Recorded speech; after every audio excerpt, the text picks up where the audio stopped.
एक और बड़ी जानकारी देते हैं आपको। नए साल पर जयशंकर के लिए बलूचिस्तान से एक खुला पत्र आया है।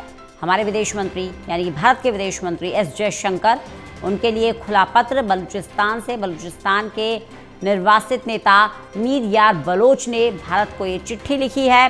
पाकिस्तान को उखाड़ फेंको, हम भारत के साथ। बहुत बड़ी जानकारी। बलोच ने विदेश मंत्री डॉक्टर एस जयशंकर को एक खुली चिट्ठी भेजी है। प्रदीप कुमार हमारे साथ, हमारे एसोसिएट एडिटर लगातार बने हुए हैं। प्रदीप जी, इतिहास गवाह है, बांग्लादेश के निर्माण में भारत की अहम भूमिका रही है, और अब जब बलूचिस्तान को लेकर संघर्ष लगातार जारी है, तब खुली चिट्ठी विदेश मंत्री एस जयशंकर को आई है। क्या ज्यादा जानकारी इस चिट्ठी को लेकर?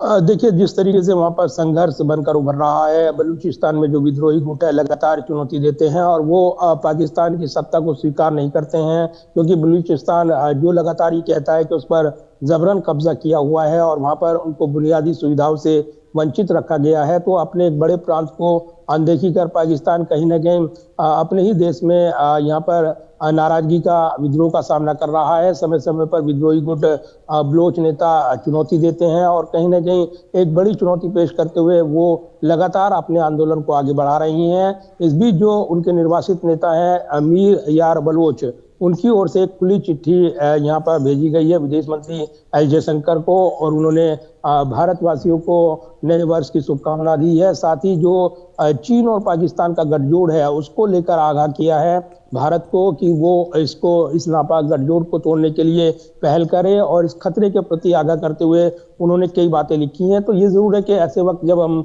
देख रहे हैं कि जो कनेक्टिविटी को लेकर एक प्रोजेक्ट चल रहा है और बलूचिस्तान से होकर जाने वाले इस प्रोजेक्ट से साथ ही एक बड़ी सुरक्षा चिंताएं हैं, तो भारत से आग्रह करते हुए बलोच नेता नजर आए हैं कि इसमें दखल देना जरूरी है, और इसीलिए इस पर ये मांग वो कर रही हैं। लेकिन भारत के संदर्भ में अगर देखें तो भारत लगातार कहता रहा है कि जिस तरीके से जो वहाँ पर दमन चक्र चलाया है पाकिस्तान ने, उस पर विश्व समुदाय को ध्यान देना चाहिए, और कहीं ना कहीं ये एक बड़ा मुद्दा बना हुआ है। तो फिलहाल इसको लेकर जिस तरीके से हम इस चिट्ठी के अगर कूटनीतिक विश्लेषण की बात करें तो निश्चित तौर पर ये महत्वपूर्ण हो जाती है, और कहीं ना कहीं बलोच नेता को लगता है कि भारत के दखल देने के बाद अगर इस संघर्ष में उनका खुलकर साथ मिलता है तो वो एक बड़ी चुनौती यहाँ पर पाकिस्तान को दे पाएंगे और एक बड़ी जीत हासिल कर पाएंगे। तो इसलिए ये जो विद्रोही गुट के नेता का ये जो चिट्ठी है, पैगाम है, ये कहीं ना कहीं कूटनीतिक बहस छेड़ रहा है, और भारत लगातार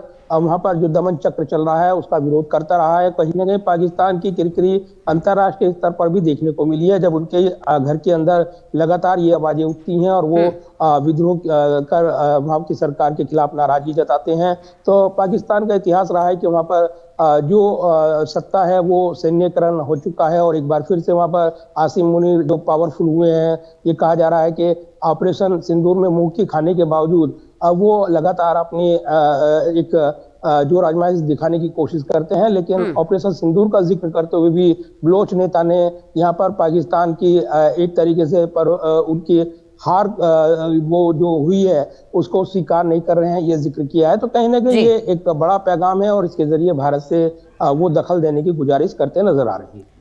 बहुत बहुत शुक्रिया प्रदीप जी, हमारे साथ जुड़ने के लिए, इस तमाम जानकारी के लिए।